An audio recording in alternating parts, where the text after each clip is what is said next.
Շատ խնդրեմ ներկայացրեք ձեր հարցը։ 160 Սրան Խաչատրյան, Տիկին Օհանյան, իրավիճակը, որը դուք ներկայացրեցիք, դուք միայն չեք բաղվել, այսօր այդ իշխանությունների կողմից այդ ագրեսիան կամանում նկատվում։ Նախ ձեր կարծիքով այստեղ մամուլի ներկայացուցիչները ինչ պետք է անեն, որոնք պետք է լինեն նրանց հայրենի գործողությունները,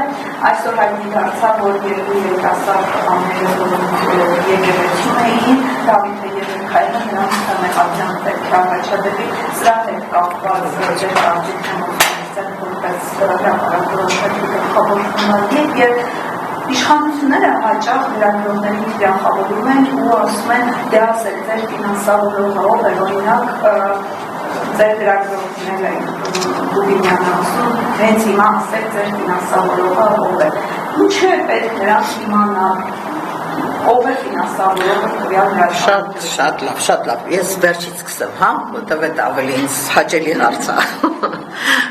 Ուրեմն, տեսեք, նախ լրատվամիջոցները, գոնե լրատվամիջոցների 99%-ը պետական բյուջեից որևէ լումա չի ստանում, չէ՞։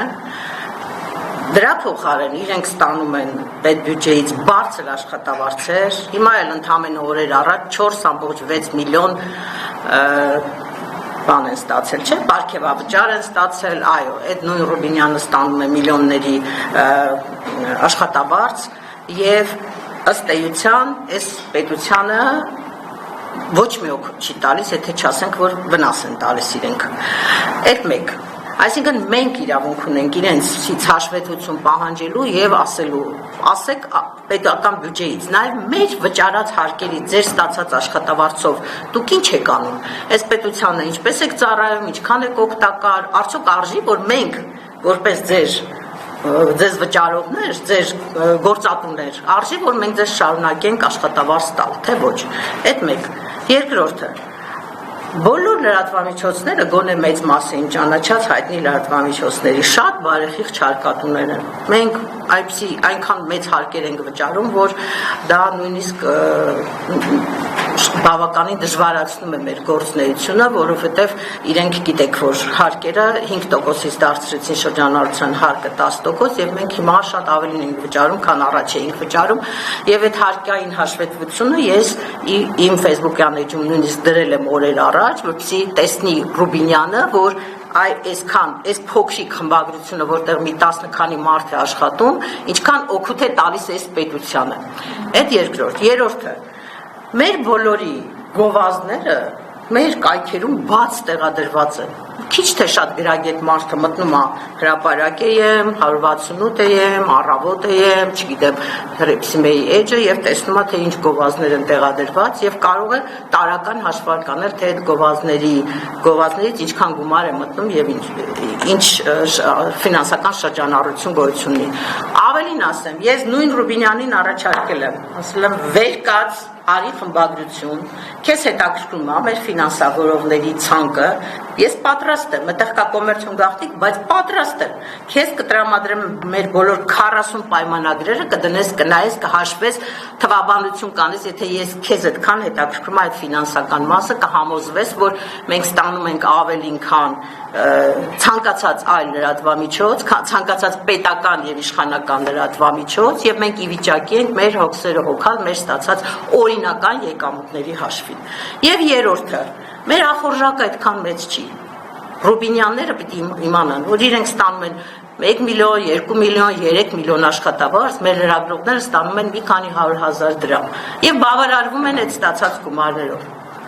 Մենք մեր կենսամակարդակը իրենց գոյության այս տարիներին բացարձակապես չի աճել, մենք ընդհանրապես վերարտադրության խնդիր ունենք, մեր ունեցածը պահելու խնդիր ունենք եւ այդ փոքրիկ աշխատավարձերը վճարելու խնդիր ունենք, որը հաջողությամբ լուծում ենք առանց որևէ լրացուցիչ ստվերային գումարի, եթե իրենք դրա կասկածներն ունեն։ Եվ էլ չեմ ասում, որ այս օպերատիվ միջոցառումներ իրականացնողները պարզ է, չէ, որ նաև ֆինանսական մեր մասերն են հետամուտ լինում, ուսումնասիրում, պետք գոյություն ունի, որը նաև կարող է հետևել տեսնել, քանի աշխատող ունեն գրանցված եւ այլ բոլոր հնարավոր միջոցներն ունեն իրենք այդ հարցերի պատասխանը ստանալու։ Բայց քանի որ իրանք մուտիլով շիկ են իրանց պետքա որպեսզի վարկաբեկեն, օդում մեղադրանքներ հնչեցնեն, որոնց տակ ոչ մի հիմք չկա, իրենց արած իմաստը դա է։ Հնարավորինս արժե զրկել, վարկաբեկել լրատվական դաշտը։ Որպեսզի մենք այն օրը շատ լավ էր գրել։ Եթե մեծ գումարներ հետաքրքրեին, մենք այս գործով չէինք զբաղվի, եթե մենք ուզենայինք ավելին վաստակել, կգրեինք ճիշտ հակառակը, եւ ճիշտ հակառակը գրելու դեպքում մի քանի անգամ ավելի շատ գումար կստանայինք, քան այսօր մեր գրածի համար ենք մենք ստանում։ Հա, մյուս հարցը։ Երկու հարց է։ ԶՀՎ ներկայացուցիչները ինչ պետք է անեն։ Այո, Երկու երիտասարդ անդամներ։ Հա, շատ լավ։ Գիտեք, ես միշտ ասում եմ, որ ԶԼՄ-ների լրագրողների գլխավոր խնդիրն այն է, որ չվախենան, չզգուշանան, իրենց ներսի գրաքննիչը գլուխ չբարձրացնի, հա։ Մենք մեր գործը շարունակենք անել, անկախ նրանից, չգիտեմ, Ռուբինյան, Վագ Ալեքսանյան, չէ Պողոս, Պետրոս, ով ինչ կխոսի եւ ինչքանով կփորձի խանգարել մեր աշխատանքին, նույն Նիկոլ Փաշինյան եւ այլ, մենք պիտի մեր գործը անենք, ինչպես արել ենք Սերժ Սարգսյանի ժամանակ, Ռոբերտ Քոչարյանի ժամանակ, Լևոն Տեր-Պետրոսյանի ժամանակ, բոլոր ժամանակներում լրատվամիջոցները նույն գործն են արել, նույն ոճով են աշխատել, նույն ոգով են աշխատել եւ ոչինչ չի փոխվել մեր կյանքում։ Այդ գլխավոր անելիքն է։ Իհարկե շատ լավ կլիներ անցած օրը Անիներ կարծեմ Հովանեսյան առաջարկ արել, որ եկեք մտածենք մի բան, որ սրա դեմն առնենք այս թիրախավորելու, այս մեզ խանգարելու բաների։ Լավ կլիներ, որ մենք կարողանայինք ինքնակազմակերպել եւ ինչ-որ քաղաքայլեր անել, իհարկե դա ված չէր լինի, բայց ճիշտ ասած մենք այնքան ծանրաբեռնված ենք, այնքան շատ մեր աշխատանքը մեզնից ջանք, էներգիա, ժամանակ է խլում, որ հեչ հնարավոր էլ չի, որպեսզի լրացուցիչ ինչ-որ գործընթացների մեջ մտնենք։ Առանց դա հիմա մենք լրագրողներս այդքան էլ լրագրություն չենք անում, ինչքան ավելի շատ ինչ-որտեղ քաղաքական գործունեություն, քաղաքացիական գործունեություն, չէ, նույն քաղաքասարակության նաև ֆունկցիան ենք մեր վերցրել, մեր վրա անդիմության ֆունկցիաներն ենք ինչ-որ չափով վերցրել մեր վրա, որտեվ այս երկրի լավ քաղաքացիներ ենք, որտեվ ցավում ենք մեր երկրի համար, տեսնում ենք երկիր ուր է գնում եւ փորձում ենք ինչ-որ ձևով ինչ-որ բան կանգնեցնել։ Ինչ վերաբերում է երիտասարդների դեպքին, ցավալի, շատ ցավալի դեպք է եւ